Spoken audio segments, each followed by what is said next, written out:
The Premier League is back, and more importantly, so is FPL. This season, I'm aiming for a fourth consecutive top 10k finish, and throughout the season, I'll be sharing my thoughts on players, transfers, chip strategy, and captaincy. I'm kicking things off with a Gameweek 1 bench boost, so without further ado, let's get into my latest draft and talk through my picks.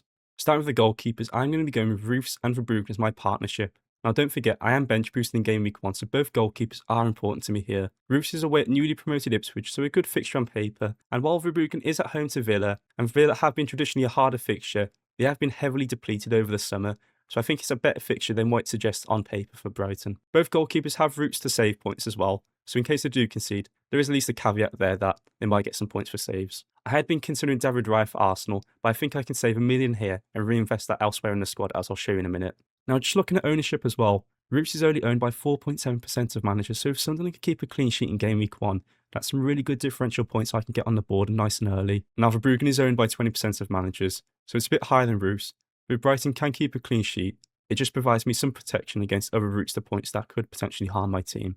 Now, moving on to defenders, and first thing you probably notice, I've got an Arsenal triple up with Gabriel, Ben White, and Mosquera. I like their clean sheet odds against Coventry. Now, because I'm not going to go with Haaland, I've got extra money to spend, so I thought the first thing I could do was upgrade a defender to Gabriel, who last season was really prolific from set pieces for Arsenal. Now, I also like Mosquera and Ben White as big differentials for my team, so if they do keep a clean sheet against Coventry, again, it's more differential points. Now, Arsenal are linked with Ezri Konsa from Aston Villa, but he wouldn't be ready for Game Week 1, so although in the long term he would be a threat to Ben White, for example, or Mosquera, he's not really an issue for my Game Week 1 team, so I'm still going to go with Mosquera and Ben White. Now, my fourth defender is going to be Van Dijk. Now, they weren't the best defence under Slot last season, but what we did see is that Van Dijk's a big threat from corners, and he's also good at DEFCON.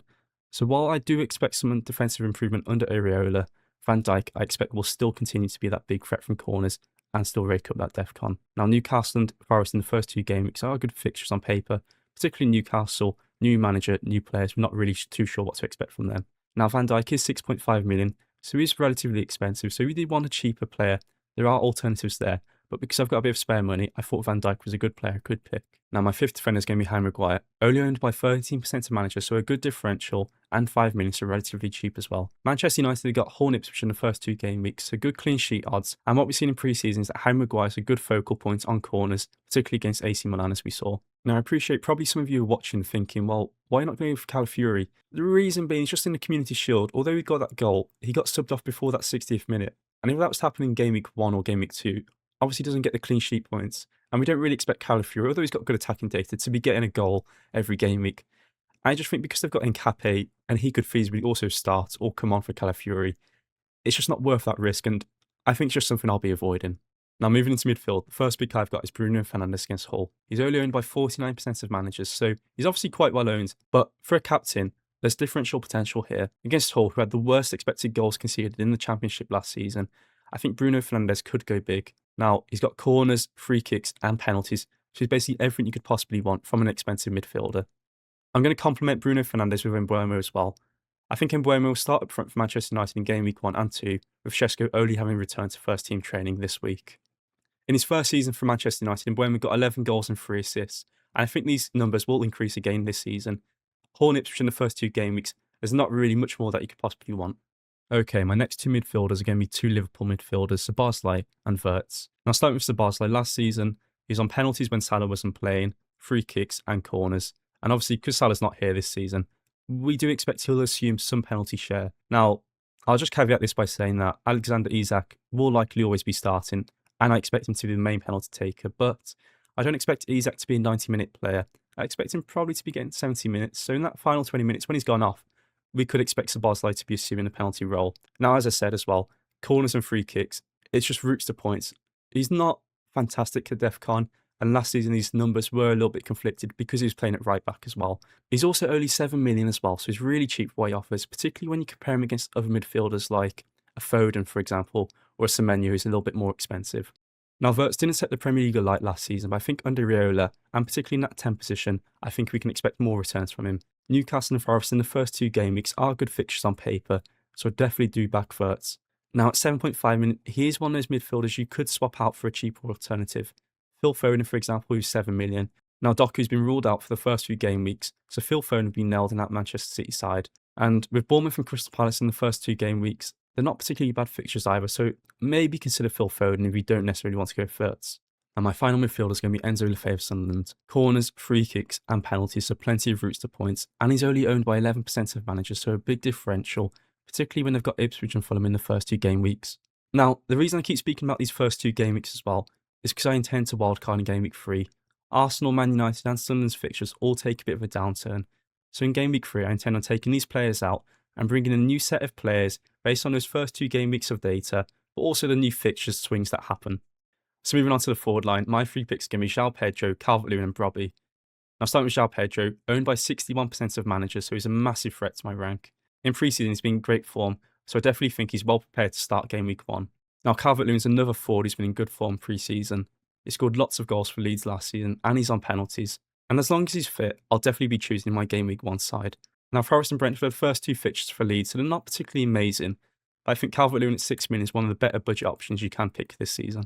Now Sunderland's Brobbey is going to be my final forward. 6 million, only backed by 15% of managers, so he's a big differential as well. And I think with Ipswich and Fulham as the first 2 games, these are definitely fixtures where he could get a goal.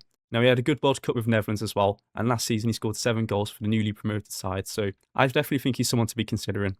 Okay, so before I wrap up this video, I thought I'd just take you through a couple of variations of this draft I might also be considering before the deadline. So, as I said in the video, one of the midfielders I might take out is Florian Wirtz. And if I was to take him out, I'd probably put in Phil Foden. Because Doku's been ruled out, we expect Foden definitely to be starting those couple of game weeks, so I think he's nailed. 4.7% of managers only own him, so he's a massive differential as well. And because I don't have Haaland, he just covers those routes to points just in case Man City do go big in game weeks 1 and 2. Then, the second midfielder I might also consider is Enzo Lefebvre, so if I was to take him out, I'd probably be back in Njai instead. Njai's another penalty taking forward, and he doesn't have free kicks like Enzo Lefebvre does. But game weeks 1 and 2, Palace and Bournemouth aren't particularly bad. I think Sunderland definitely do have better fixtures, but Njai just offers me different routes to points that I haven't really considered in this squad, particularly because of Everton. And I've obviously doubled up with Sunderland already, so just taking out Lefebvre, potentially something I might consider. Now, because I also have 0.5 million extra to spend, I maybe could improve that second goalkeeper position.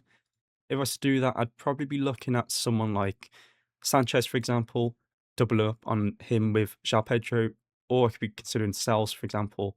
But I'm not necessarily sure I'd want to own Sells and Calvert-Lewin, who both play each other in game week 1. So I'd probably put in Sanchez there. That's then spent all my money. Now, I'm pretty happy with how the defence looks. The only thing I'd consider is that because Ezri Konsa to Arsenal's been given the here we go, is that while in game week 1 we don't expect him to be a minutes threat, in game week 2, potentially Konsa could start. Now, it's a bit too early to say necessarily whether he'd be starting right back or centre back for Arsenal, but it does just pose a minutes risk to White and Mosquera in game week 2. Now, also, I don't expect to start both of these in game week 2. I would probably bench one or maybe even both of them, but it's just something to consider, and especially with Jurrien Timber also maybe making his return for Arsenal in the near future. If you used to go with Ben White and Mosquera, you just want to consider the impact of Jurrien Timber and Konsa on both of those.